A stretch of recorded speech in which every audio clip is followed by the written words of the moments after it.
qualifying deserves kudos for being here in Shippensburg this weekend. That was Sage Favreau Butler. He finishes in 4:15.61. That might get him in the top 10, 12 in this race. So here we go, the feature race of the day. They put the 1600 first.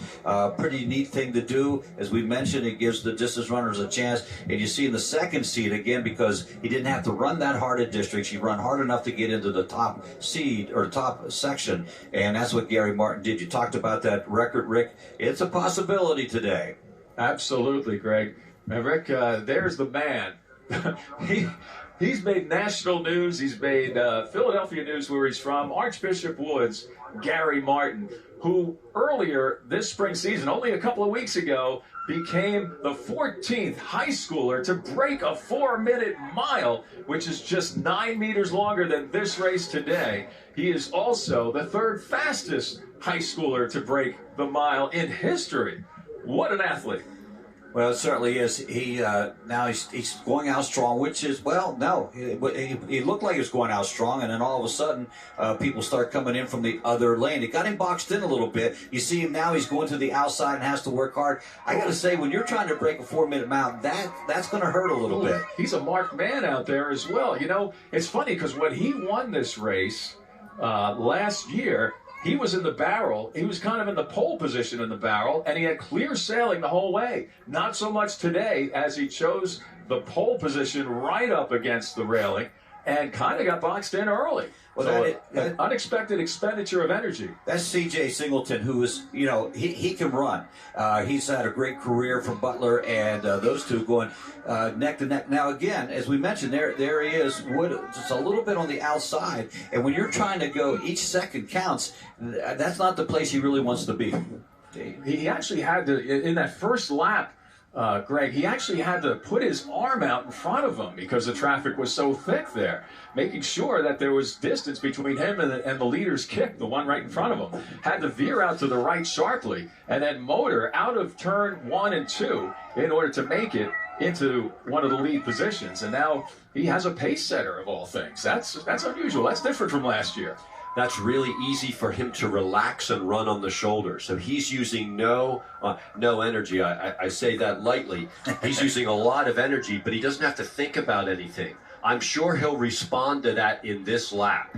And as you said, there he goes, taking the lead in the 3rd lap. Here's the one he's got to work at. They're going to cross that line under 2 minutes. 1:59.47, so they are on pace to go under 4. It's just, do they have enough in the well right now? Because they did expend a little bit more in those first 2 laps. And Greg, they were both under 2 minutes. Amazing. Gary Martin with a 1:59.47. C.J. Singleton of Butler, District 7, a 3.29. And Butler's still hanging there. Wood, Wood, that's his style. He looks just like he always does when he runs. And certainly just pure strength and then saves that speed for the end. And he's pretty smooth. And now he's starting to open up a little bit. And the clock is what we'll look at, too. Here comes the rest of the pack, led by Weber Long of Greencastle Antrim. And they're still in there looking. Someone's looking to take 3rd place. Little gapping there from Martin to Singleton, which is not unexpected. And coming up with a bell lap here. And Greg, I correct myself here. It was C.J. Singleton's halfway point time of 1:59.73. So within 34 of Martin, 0.34, a third of a second. But you can see that is not a third of a second anymore. No. Martin has opened it up. He went through that 3/4 mark at 2:58.89. Still under, if he can come back with under a 60. Now, it would be nice to have someone out there to run with him, but that has been his forte all year, running by himself out front. So I don't think that affects him too much.